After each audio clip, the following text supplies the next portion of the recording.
sabihin ko, anong mang pera, anong halaga ang nakamtan ko sa buhay, hindi mahalaga para sa akin yan. Ang importante, makatulong ako sa taong bayan, makatulong ako sa kapwa ko. And I am willing na maging mahirap ako para lang masamahan ko yung mga mahirap na tao. Hindi ako greedy person na itatago ko yung yaman ko. Pag namatay ako, hindi ko madadala yan.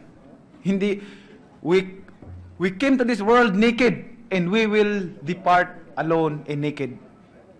Wala tayong madalala. Iiwanan natin lahat yan.